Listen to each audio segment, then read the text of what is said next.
I want to bring in now Seema Mehta, political writer for the Los Angeles Times, Charlie Sykes, author of the Substack newsletter To the Contrary, and Mark Leibovich, staff writer at The Atlantic and an MS Now political contributor. Seema, curious to know from you, is it surprising that the candidates that were most aligned with the establishment did so well, especially in the governor's race where so many people were calling for change? Right. I mean, the governor's race was really unpredictable this year. I mean, first, voters really were not paying attention. And then you had, the whole controversy with former Representative Swalwell, after he was accused of sexual assault and misconduct allegations and left the race and left Congress. And then you had, Democratic Party leaders had real fears of two Republicans making the top two, because as you know, we have a primary where the top two vote getters advance without, regardless of party affiliation. So there was a lot of concern among Democratic voters about, who has the best chance.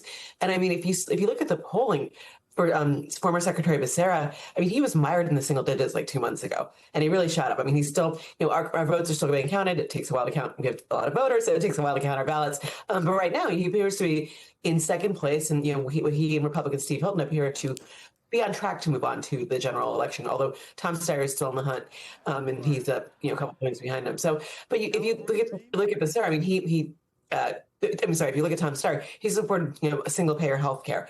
He was a huge climate change warrior. When you listen to Becerra, he talked about sort of making the state work while still protecting people's rights. And getting houses built, like sort of making sure that the trains run on time. And I think that was a message that seems to have resonated with voters.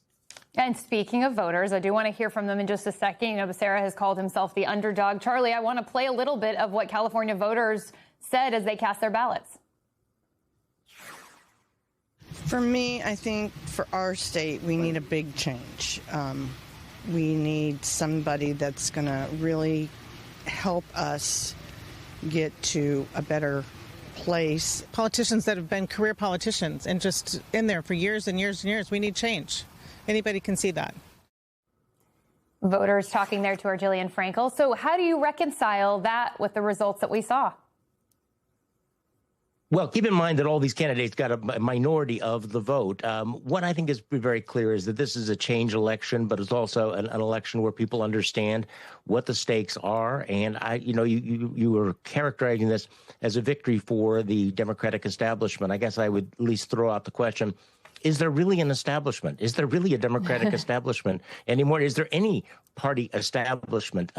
But what I see is that Democratic primary voters are reminding us that they are pragmatists, that they want people who are going to be able to win. And they understand that in order to win these elections, you need to appeal to the mainstream.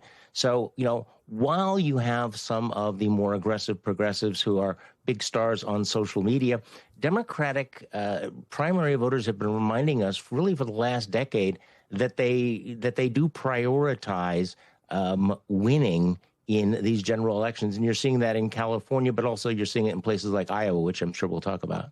We will indeed. They're not necessarily prioritizing the loudest candidates, but the most effective. And Mark, one of the takeaways in California has to be that Tom Steyer is currently at risk of failing to advance in the general election, despite spending $200 million on this race. According to Open Secrets, they predicted that these midterms will be the most expensive in U.S. history, with ad spending as much as 20% higher than in 2022. So big picture here, is the power of the purse waning? What lessons can be learned from the tale of Tom Steyer? Well, I mean, the power of the purse is obviously a big driving force in politics. You'd rather be a billionaire or have billions of dollars behind you than not in politics. That's pretty unquestioned. I mean, Tom Steyer has proven, it looks like in this race, although we should say that it's not over, and he still conceivably could catch Becerra. Certainly, there's still a lot of votes to be counted. But also when he ran for president in 2020, I mean, he spent billions of dollars, or hundreds of millions of dollars then. Look, people don't seem to like Tom Steyer, put it that way. I mean, people know who he is because he spent a lot of money on ads. So there's, I think, a Tom Steyer specific message here. But I also would echo what Charlie says, which is I think there's a big pragmatic streak in place in the Democratic electorate this year, which I think Xavier Becerra very much benefited from. I remember when I was out there a couple months ago writing about this race, I talked to a lot of people who might have been predisposed to voting for someone like Katie Porter, former Congresswoman or Matt Mahan, mayor of San Jose, who weren't polling terribly well, but that they liked. They basically said, look, we're going to consolidate. We're going to vote for the Democrat just so we don't get shut out of the November ballot and we'd have two Republicans to choose from. So I do think, like a lot of races, this is kind of all about Donald Trump. Steve Hilton, the Republican, basically got the nomination because Trump endorsed him. And I think a lot of Democrats are basically focused on what they can do to have some kind of counterbalance to Donald Trump and what the Republican Party has done, especially, as it's perceived in California.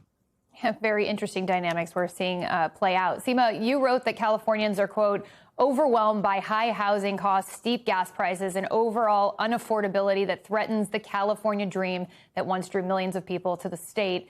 Still, you have incumbents like Karen Bass, who's been attacked for what's going on in L.A. Brad Sherman and Mike Thompson have succeeded in their primaries, essentially. So what could that mean for the general when people are so frustrated and incensed? Right. I mean, does it impact turnout? That's one question. But I think one of the things that's interesting is, like, if you look at Spencer Pratt, his whole argument was because, the wildfires, the response to the wildfires, but also homelessness, those kinds of issues, the very issues that sort of stirred up Los Angeles residents are those issues that we just talked about. And that's something you hear when you talk to voters statewide. It depends, once we get once we know for sure who our two candidates are in the top two for governor, the state has such an overwhelming Democratic voter registration advantage.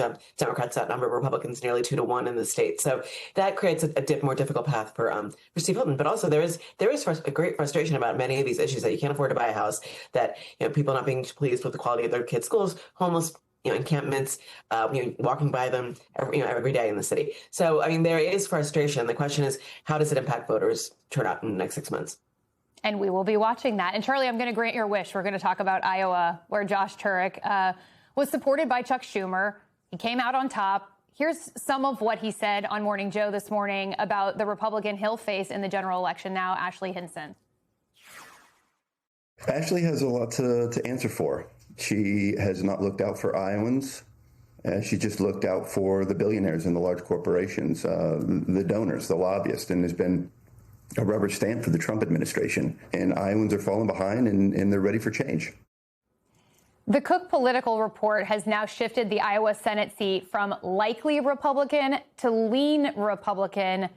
How significant is that, and does this give Democrats a better chance here? How do you see this race playing out from here? Yeah, I mean, it is a reach. There's no question about it. I mean, Democrats are going to have a hill to climb to win in a state like Iowa. But I think they put themselves in a good position. They have a strong candidate for governor. They have a strong candidate for the United States Senate. So I think that there is the chance that they can make it competitive. So what they have done is they've expanded the map, and Republicans are going to have to spend more money in the state that I think that they had confidently, imagined was in their column. But once again, I think in the primary, you saw pragmatic voters who thought, okay, what will it take for a Democrat to win in a state like Iowa that has been voting Republican? It's going, is it going to take a fiery progressive, or is it going to take someone who can appeal across the party lines? And so I think you're seeing this again in Iowa, that pragmatism. Mark, a month ago or so, you wrote an article that was titled "Democrats Could Use a Cold Shower Before the Midterms." And you argue that they are getting a little bit too excited about their prospects. Should they be more bullish now that we saw what just transpired over the last 24 hours? I mean, look, the Democrats should definitely be bullish because obviously, Donald Trump and Republicans have given them a great deal to work with, beginning with a lot of unpopularity coming from the White House and a lot of self-destructive behavior. Having said all that, I do think that Democrats are wrong if they think that their problems are solved. I think the same things that got them into the deep hole that they were in after 2024 remain unresolved. I mean, this is a divided party. It has no ideological coherence or unity. It doesn't have any message discipline. It's unclear who's going to lead them. So to some degree, yes. I mean, Xavier Becerra looks like will be, or would be if he prevails here, would be probably a heavy favorite in November. But just because, they might dodge a bullet, Democrats might dodge a bullet in California ultimately, does not mean that the fiasco around this race does not foreshadow a much larger one come certainly 2028 when Donald Trump is receded. Charlie, do you agree? No, I completely agree. And, I'm going to be very interested to see what happens in in other states that are going to determine control of Congress, including what's happening in Maine right now, whether or not, I mean, the Democrats really need to knock off Susan Collins. They have a problem there with Graham Plattner. In Michigan, I think they have should be favored to hold on to that seat, but will the primary voters, elect somebody who is perceived to be outside of the mainstream? Those are two seats that the primaries could well determine what's going to happen in November. And I completely agree with Mark that Democrats should not think that all of their problems have gone away. And even after the midterms, I think they need to think of the midterms as kind of like halftime and run through the tape, because, the big event is 2028. Until they resolve those problems, they're not out of the wilderness. Charlie, just really quickly before we go, I wanted to ask you about the pretty strange situation that's unfolding in New Jersey, where Rebecca Bennett won the race to take on Republican Tom Keene. He hasn't been seen publicly for 3 months. He said that he's dealing with health issues, that he's recovering, but he's been pretty opaque about when he's going to come back to actually take on his role. What's your take on what's going on there? Well, you have an invisible member of Congress. Now, look, we have a lot of invisible members of Congress who have basically been potted plants. This gentleman is going through something. I mean, I certainly wish him the best, but it's not where you want to be if you are a Republican, to have one of your members in a swing seat who has just vanished from the face of the earth. That doesn't strike me as a particularly winning formula.